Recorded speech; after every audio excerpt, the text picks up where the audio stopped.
মক্কা থেকে ইসলাম মদিনায় যাওয়ার আগে বাংলাদেশে চলে আসছে। আলহামদুলিল্লাহ বলেন না, আরো জোরে বলেন না আলহামদুলিল্লাহ। মক্কায়ে মোকাররমা থেকে মদিনায় মুনাওয়ারার দূরত্ব মাত্র 450 কিলোমিটার। 450 কিলোমিটার দূরে ইসলাম যাওয়ার আগে 6000 কিলোমিটার দূরে বাংলাদেশে ইসলাম চলে আসছে। আল্লাহর নবী হিজরত করেছেন কত সালে? 622 সালে। তো নবীজি হিজরত করার 4 বছর আগে, তার মানে 618 সালে, 618 সালে 4 জন সাহাবীর একটা জামাত আমাদের বাংলাদেশে আসছেন। আলহামদুলিল্লাহ বলেন, আরো জোরে বলেন আলহামদুলিল্লাহ। নবীজি হিজরত করার আগেই 4 জন সাহাবী দ্বীনের দাওয়াত নিয়া, দাওয়াতি মিশন নিয়া ওই 4টা কাজের দায়িত্ব পালন করার মানসে কোথায় চলে আসছেন? আমাদের বাংলাদেশে এসেছেন। এদের মধ্যে অন্যতম একজন হযরত আবু ওয়াক্কাস মালিক রাদিয়াল্লাহু তাআলা আনহু, ইনি সহ মোট 4 জন ওনারা বাংলাদেশে এসেছেন। ইতিহাস প্রমাণ করে ওনারা বাংলাদেশে কিছুদিন ছিলেন, মানুষকে কালিমা পড়াইছেন, মানুষকে 4টা বিষয়ের তালিম দিয়েছেন, এমনকি ওনারা মসজিদ প্রতিষ্ঠা করেছেন। এরপরে সাহাবাদের এই জামাত ওনারা চীনের দিকে চলে গেছেন। কোথায় চলে গেছেন? তার মানে এখান থেকে একটা ভালো কথা বুঝেন, মক্কা থেকে ইসলাম মদিনায় যাওয়ার আগে বাংলাদেশে চলে আসছে। আলহামদুলিল্লাহ বলেন না, আরো জোরে বলেন না আলহামদুলিল্লাহ। মক্কায়ে মোকাররমা থেকে মদিনায় মুনাওয়ারার দূরত্ব মাত্র 450 কিলোমিটার। 450 কিলোমিটার দূরে ইসলাম যাওয়ার আগে 6000 কিলোমিটার দূরে বাংলাদেশে ইসলাম চলে আসছে। মাদ্রাসা শিক্ষার ইতিহাস কি, গোড়ার কথা শুনেন। তাহলে আল্লাহ পাক রাসূল পাঠাইছেন কয়টা কাজের জন্য? বলেন কয়টা কাজের জন্য? 1 নাম্বার বিশুদ্ধ তেলাওয়াত। বলেন 1 নাম্বার কি? বিশুদ্ধ তেলাওয়াত। 2 নাম্বার কোরআনের শিক্ষা। 3 নাম্বার সুন্নতের শিক্ষা। 4 নাম্বার আত্মশুদ্ধি। এই 4টা কাজের জন্য আল্লাহ পাক রব্বুল আলামিন পৃথিবীতে রাসূল পাঠাইছেন। রাসূল করিম সাল্লাল্লাহু আলাইহি ওয়াসাল্লাম আল্লাহর পক্ষ থেকে দায়িত্ব প্রাপ্ত হইয়া এই 4টা কাজকে সারা বিশ্বব্যাপী আঞ্জাম দেওয়ার মানসে উদ্দেশ্যে রাসূল করিম সাল্লাল্লাহু আলাইহি ওয়াসাল্লাম সর্বপ্রথম মক্কায়ে মুকাররমা সাফা পাহাড়, দেখবেন সাফা মারওয়াতে হাজিরা সাই করে, এই সাফা পাহাড়ের পাশে আরেকটা পাহাড় আছে, যেই পাহাড়ের উপর অনেকগুলা বাড়ি আছে, ভবন আছে, যেখানে হারামের ইমামরা এখন অবস্থান করে। ওখান থেকে বেরিয়ে ইমামতির দিকে যায়, পুলিশ প্রটোকলে আসে, আবার পুলিশ প্রটোকলে চলে যায়। এই পাহাড়ের নাম হলো জাবালে আবু কুবাইস, আবু কুবাইস পাহাড়। রাসূল করিম সাল্লাল্লাহু আলাইহি ওয়াসাল্লামের একজন সাহাবী হযরত আরকাম ইবনে আবিল আরকাম রাদিয়াল্লাহু তাআলা আনহু, ওনার বাড়ি ছিল এই পাহাড়ের উপরে।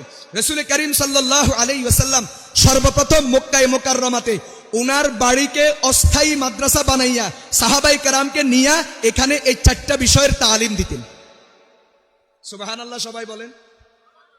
তাহলে বলেন মাদ্রাসার প্রতিষ্ঠাতা কে? সর্বপ্রথম মাদ্রাসার প্রতিষ্ঠাতা কে? জনাবে মুহাম্মদুর রাসূলুল্লাহ সাল্লাল্লাহু আলাইহি ওয়াসাল্লাম। এজন্য তুমি মাদ্রাসার বিরুদ্ধে, মাদ্রাসা শিক্ষার বিরুদ্ধে কথা বলতে একটু হিসাব কইরা বলো। মাদ্রাসারে তুমি ব্যাঙের ছাতা বলতে হিসাব কইরা বলো। মাদ্রাসা নিয়ে বাজে মন্তব্য করতে হিসাব কইরা বলো। তোমার এই বাজে মন্তব্য আমাদের কিচ্ছু যায় আসে না, কিন্তু আমরা ভয় পাই তোমার জন্য, না জানি কোন কথার কারণে তুমি বেঈমান হইয়া মরো। কথা বলেন ঠিক তবে ঠিক। আমরা চাই না তুমি বেঈমান হইয়া মরো। তুমি মাদ্রাসাকে হাজারো গালি দাও, আমাদের কিছু যায় আসে না। তুমি মাদ্রাসাকে ব্যাঙের ছাতা বলো, আমাদের কিছু যায় আসে না। তুমি মাদ্রাসাকে নিয়ে আরো বাজে মন্তব্য করো, আমাদের কিছু যায় আসে না। কিন্তু আমাদের আফসোস তো এজন্য, মাদ্রাসার প্রথম প্রতিষ্ঠাতা জনাবে মুহাম্মদুর রাসূলুল্লাহ সাল্লাল্লাহু আলাইহি ওয়াসাল্লাম মক্কায়ে মুকাররমার জাবালে আবু কুবাইসের উপরে দারে আরকামে আল্লাহর নবী সর্বপ্রথম মাদ্রাসা প্রতিষ্ঠা করে শিক্ষার যে বুনিয়াদি 4টা বিষয়, 4টা বিষয় নবী তার সাহাবীদেরকে তালিম দিয়েছেন। মেরে দোস্ত, এজন্য তুমি যদি মাদ্রাসাকে গালি দাও, আমার তোমার জন্য আফসোস লাগে, তোমার জন্য আফসোস হয়। না জানি মাদ্রাসা গালি দেওয়ার কারণে, ইসলামী শিক্ষার বিরোধিতার কারণে না জানি তুমি কোনো বেঈমান হইয়া জাহান্নামে চলে যাও। ঠিক তবে ঠিক। তোমার উপর তোমার মায়া নাই, কিন্তু তোমার জন্য ওলামায়ে কেরামের বড় মায়া। আমরা চাই না তুমি বাজে কথা বলে, তুমি উল্টাপাল্টা বলে ঈমান হারা হইয়া দুনিয়া থেকে যাও আর তুমি জাহান্নামে জ্বলো। বরং আমরা তো চাই তোমরা আর আমরা একসাথে আল্লাহর জান্নাতের মেহমান হব। ঠিক তবে ঠিক। ভাইয়েরা, বন্ধুরা আমার, এই পাহাড়ের উপর নবীজি সাল্লাল্লাহু আলাইহি ওয়াসাল্লাম সর্বপ্রথম দারে আরকাম নামে মাদ্রাসা প্রতিষ্ঠা করেছেন। এখান থেকে 4টা বিষয়ের তালিম শুরু হয়েছে। আল্লাহর নবী যতদিন মক্কা মুকাররমায় ছিলেন ততদিন সাহাবায়ে কেরামকে নিয়ে এখানে তালিম করতেন। এখানে কি করতেন? তালিম করতেন। এরপরে নবীজি সাল্লাল্লাহু আলাইহি ওয়াসাল্লাম 13 বছর পরে হিজরত করে চলে গেলেন মদিনা মুনাওয়ারাতে। কোথায় চলে গেলেন? মদিনায় মুনাওয়ারাতে তাশরিফ নিলেন। সেখানে যাওয়ার পরে মসজিদে নববী, ইসলামের দ্বিতীয় মসজিদ, প্রথম মসজিদ মসজিদে কোবা, দ্বিতীয় মসজিদ মসজিদে নববী। আল্লাহর হাবিব মসজিদে নববীকেই দরসগাহ বানাইলেন, এটাকেই তালিমের জায়গা বানাইলেন। সাহাবাই কেরামকে এখানেই তালিম দিতে শুরু করেছেন। সাহাবাই কেরাম দিনের বেলা তালিম নেন, ফজরের পরে তালিম নেন, জোহরের পরে শিখেন, আসরের পরে শিখেন, মাগরিবের পরে শিখেন, এশারের পরে শিখেন, ভোর রাত্রে তাহাজ্জুদের সময় শিখেন। কি শিখেন? তেলাওয়াতে কিতাব শিখেন। কি শিখেন? তালিমি কিতাব শিখেন। কি শিখেন? তালিমে সুন্নাহ নেন। কি শিখেন? তাজকিয়ে নফস শিখেন। এই চারটা মৌলিক বিষয় সাহাবাই কেরাম আল্লাহর নবী থেকে এইভাবে শিখতেন। কোনো নামাজের বাদ নাই, প্রত্যেক নামাজের আগে পরে নবীজি থেকে এইভাবে তালিম নিতেন। এটার বাহিরেও কিছু সাহাবী এমন ছিলেন যারা মুসাফির, যারা এখানে কোনো বাড়িঘর নাই, আয় রোজগারেরও কোনো ব্যবস্থা নাই, এই সকল সাহাবীরা 24 ঘন্টা মসজিদে থাকতেন। আল্লাহর নবী এদের থাকার সুবিধার্থে মসজিদ সংলগ্ন মসজিদের সামনে আলাদা একটা আঙ্গিনা স্থাপন করেছেন, এটার নাম হলো সুফফা। এখানে সাহাবাই কেরাম কেউ কেউ থাকতেন। ওই সুফফাবাসীদের একজন হযরতে আবু হুরায়রা রাদিয়াল্লাহু তাআলা আনহু, যিনি নবীর সাহাবীদের মধ্যে নবী সবচেয়ে বেশি হাদিস বর্ণনা করেছেন। আবু হুরায়রা ওই সুফফার ছাত্র। আল্লাহর নবী তো এমনি প্রত্যেক নামাজের পরে সাহাবাই কেরামকে তালিম দিতেন, প্রত্যেক নামাজের আগে সাহাবাই কেরামকে তালিম দিতেন। কিন্তু যেই সকল মুসাফির সাহাবী, গরিব সাহাবী, অসহায় সাহাবী, যাওয়ার কোনো জায়গা নাই, উনারা সুফফার মধ্যে থাকতেন। আল্লাহর নবী ওই সময়গুলির বাহিরেও এদেরকে বিশেষভাবে তালিম দিতেন। এখান থেকেই হলো সুফফা মাদ্রাসা। এটা হলো ইসলামের দ্বিতীয় মাদ্রাসা। খেয়াল করে শুনেন, একবারে ওয়াসিকপুর আজিজিয়া পর্যন্ত চলে আসবে ইতিহাস ইনশাআল্লাহ। তাহলে শুরু হলো মক্কায়ে মুকাররমার জাবালে আবু কুবাইসের দারে আরকাম থেকে, চলে গেল মদিনায়ে মুনাওয়ারার মসজিদে নববী এবং সুফফাতে। এ পর্যন্ত শুনছেন তো? বাস মদিনায়ে মুনাওয়ারাতে 10টা বছর এইভাবে মাদ্রাসা শিক্ষা চলেছে। মৌলিক 4টা বিষয়ের উপর নবীজি তালিমের কার্যক্রম চালায়া নিছেন।